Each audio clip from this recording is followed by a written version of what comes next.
A Hoosier native and lifelong investigative journalist, I already had extensive knowledge of Indiana corruption. Only this time, I was observing from the inside, and what I saw terrified me. It happened when I was hired to work the Delphi murder trial as a fact-finding investigator.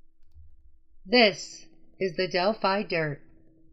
Welcome to the Delphi Dirt. I'm your host, Erica Morse, a private investigator and lifelong investigative journalist. It's not going to be a long one today because we have so much work to do behind the scenes. But I need to talk with you all very candidly for a few minutes and ask for your help, because when I asked for it the other day on another subject, you delivered tremendously. And we need to keep that momentum going. Now that we can share these details with you, and now that we are in a position to include the entire Delphi community in what we've learned, we need your help. This is the only way this is going to get resolved. And it's the only way that Rick Allen can get out of prison right now, and justice for Abby and Libby can begin to happen. Last night, on the 9th anniversary of the Delphi abductions and deaths, Prof put out an amazing, nearly 5-hour special event that included several hours of recorded conversations with a whistleblower named Reese Davis. And Reese found himself in a unique position while incarcerated in Indiana facilities, and that was being incarcerated with both Ron Logan and Keegan Kline. And throughout the last, 8 years or so, Reese Davis has compiled evidence and information that could only be known to the people who took the lives of Abby and Libby. He shared that information on multiple occasions with law enforcement, specifically Indiana State Police. Instead of sharing that information, charging Keegan Kline with the deaths of those girls and charging Ron Logan with the deaths of those girls, these men chose to cover it up. Specifically Jerry Holman, Lieutenant Jerry Holman of the Indiana State Police, specifically retired Superintendent Doug Carter of the Indiana State Police, specifically Carroll County Prosecutor Nicholas McClelland. Now listen, I get it. I've already gotten cease and desists, and I expect more after saying those 3 names. Well, I expect 1, because the other 2 can't. The other 2 are so damn terrified of what I will request in discovery, and the 3rd one, from what I'm told, is just too stupid to know how deep he is into this. So go ahead and file those letters, boys. I'm ready. There's nothing for you to take from me from an asset perspective, which is why I'm the perfect person to name you all. The Dropbox is the nexus, but the Freemasons are the connection. Every person involved in the deaths of these girls and the cover-up of these deaths are Freemasons. See, the trial lawyers had it half right when they talked about the Odinists and the Frank memo, because the Odinists involved in these girls' deaths and the subsequent cover-up, those Odinists are also Freemasons.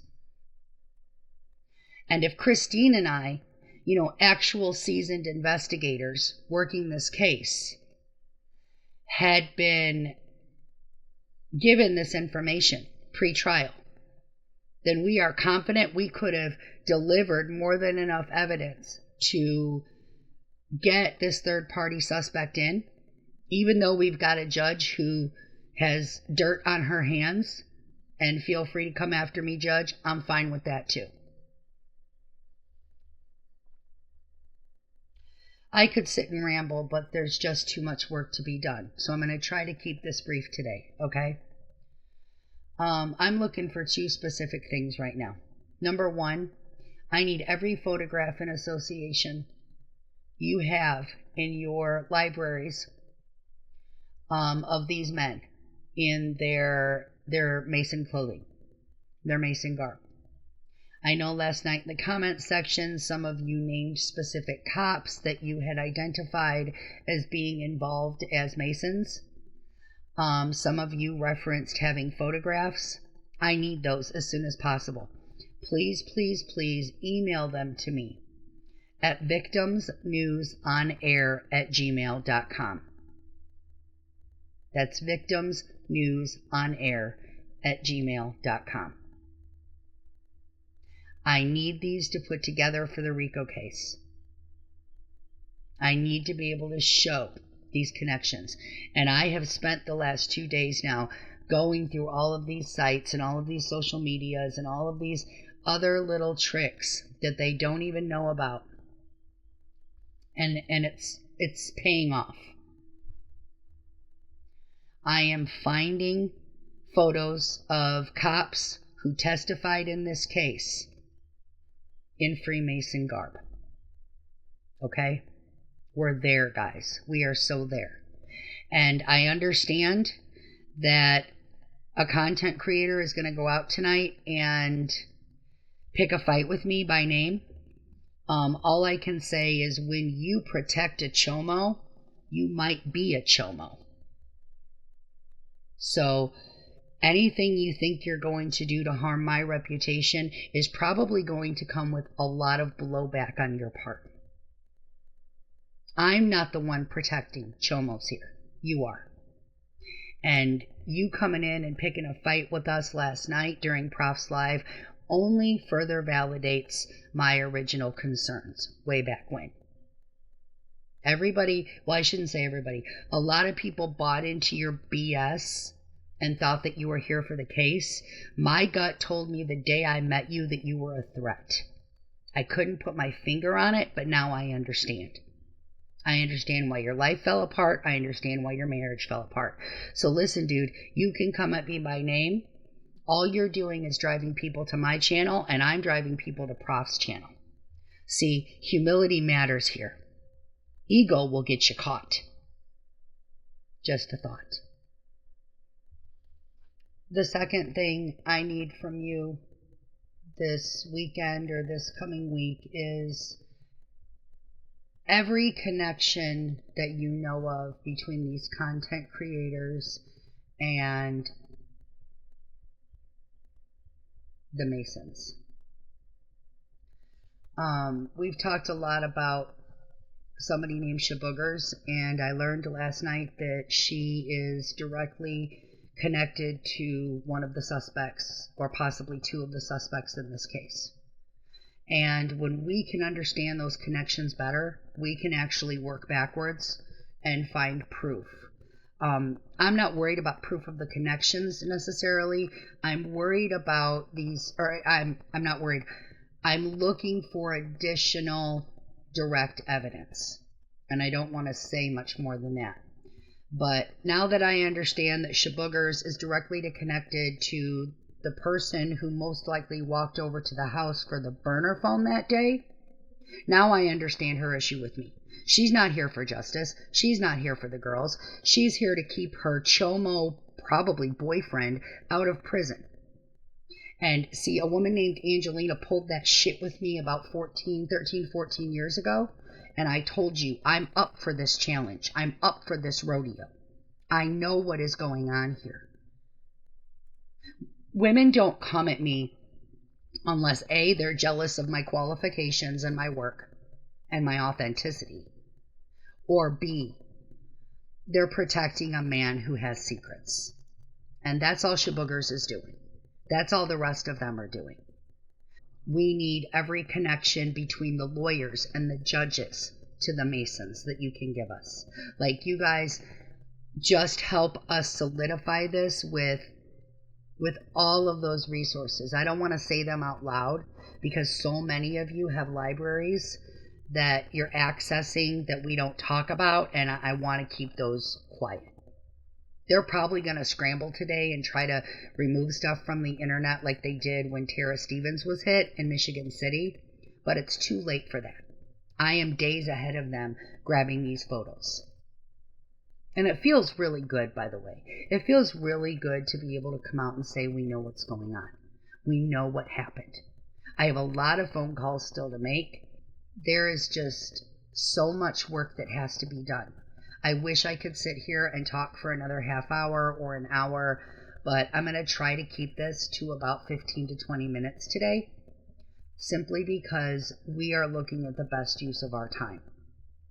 And the best use of our time right now, when we have a national and worldwide scandal of white powerful men abusing children and collecting photos of children, the best use of our time right now is to scream it from the rooftops that the Delphi case is Indiana's own version of the Epstein files.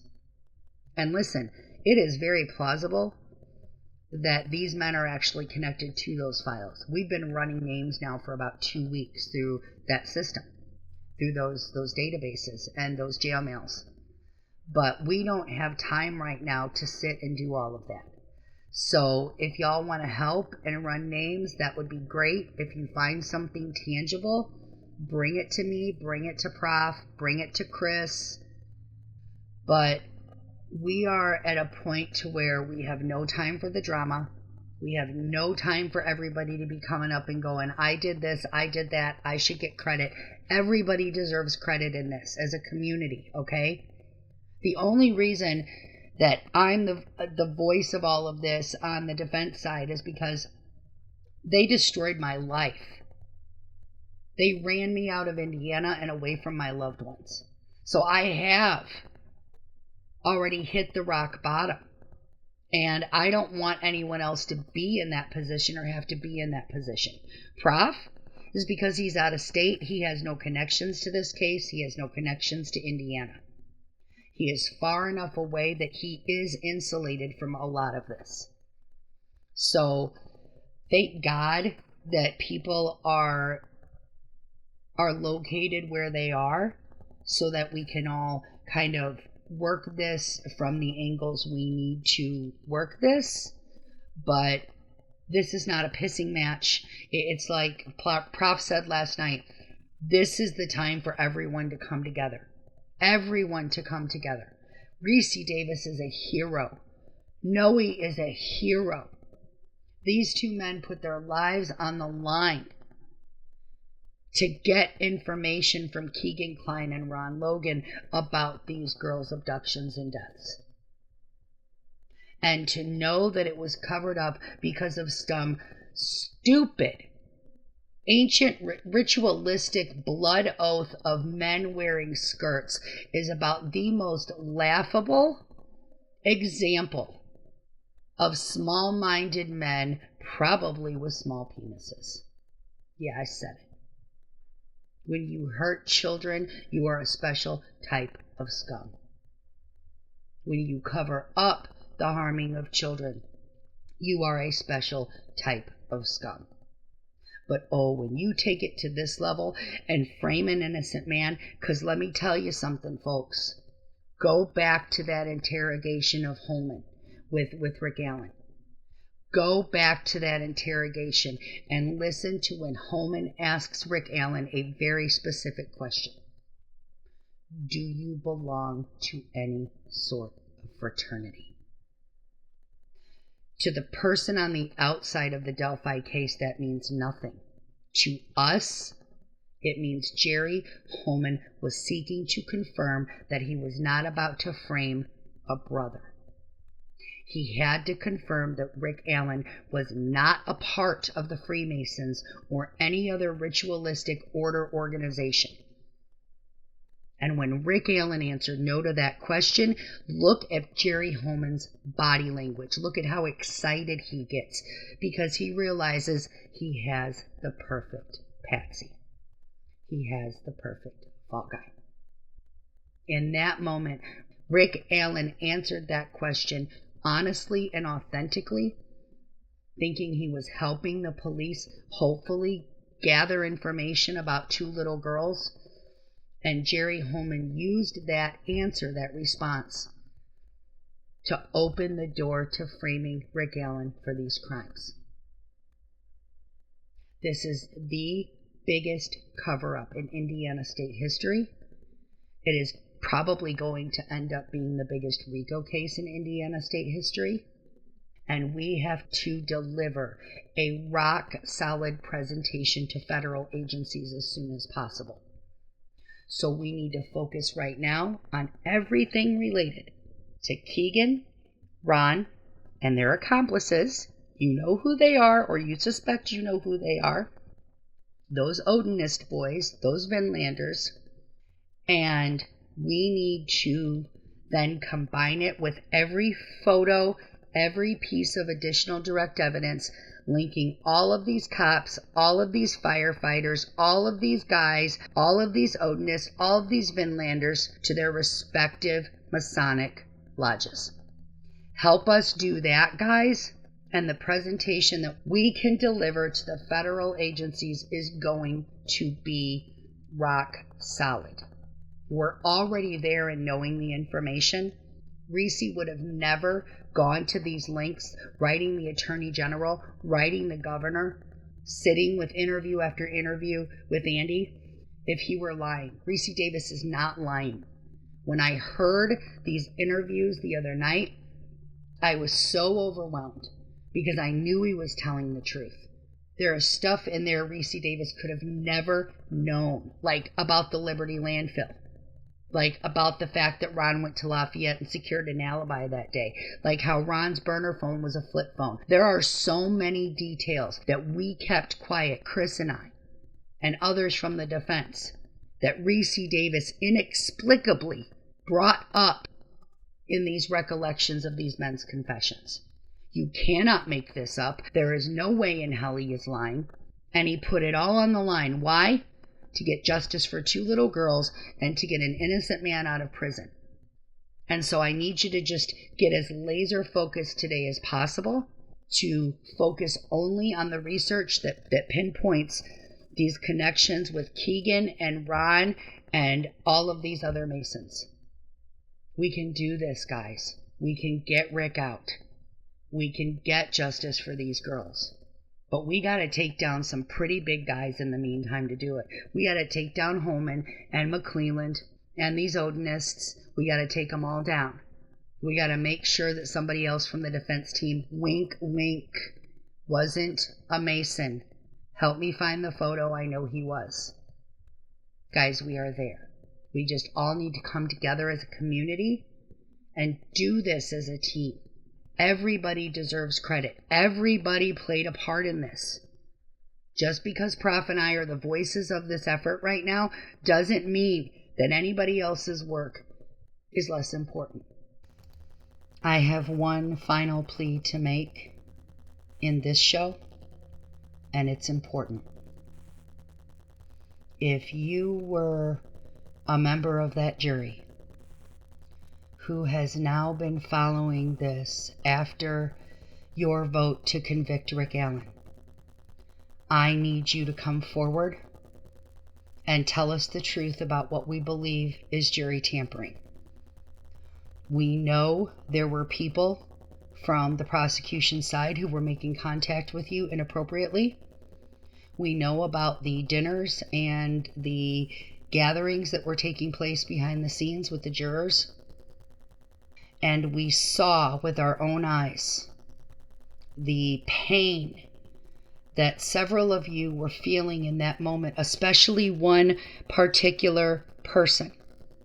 To that man who sat weeping in the jury box when those verdicts were read, I am begging you to please step forward and expose the jury tampering and any potential jury intimidation.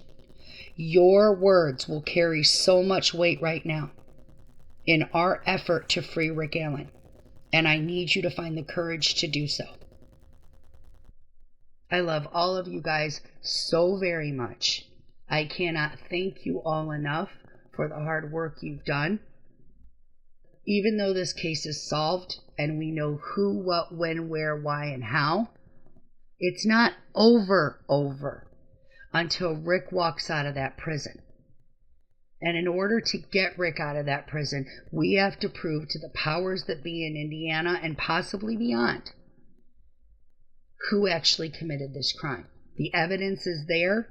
Reese's statements support all of the physical evidence. I just don't want Rick sitting there for another 2 years while people decide if he deserves a retrial. He doesn't have lawyers right now who care about this information. He has appellate lawyers, and they've told us we don't want to hear it. They don't care. And it's because it's not their job to care. And I'm telling you right now, don't trust the original trial team. Because something was said to me in a February interview. I'm telling you right now that at least one of those lawyers on the trial team is connected to the Masons. And it's not the one you're thinking. You got to look at who was brought into this. You got to look at who fought to get into this. And you need to look at their connections. I'm telling you right now, the answers are right in front of us. We just need to find the rest of the tangible photographic and documentation evidence that puts us over the top and allows those binders to be hand-delivered to federal agencies. I love you guys. Have an amazing day. I know that we're going to be doing some follow-ups with Prof on all of the bombshells that were dropped last night in Reese's interviews, I should say. And just know that this is far from over. But now that we know the truth and that weight can be put behind us, let's all roll up our sleeves as a community and take these sons of bitches down. I love you all. Have an amazing weekend. victimsnewsonair@gmail.com. Get me those photos. Get me those documents. Be safe. I'll be back to dig up more dirt.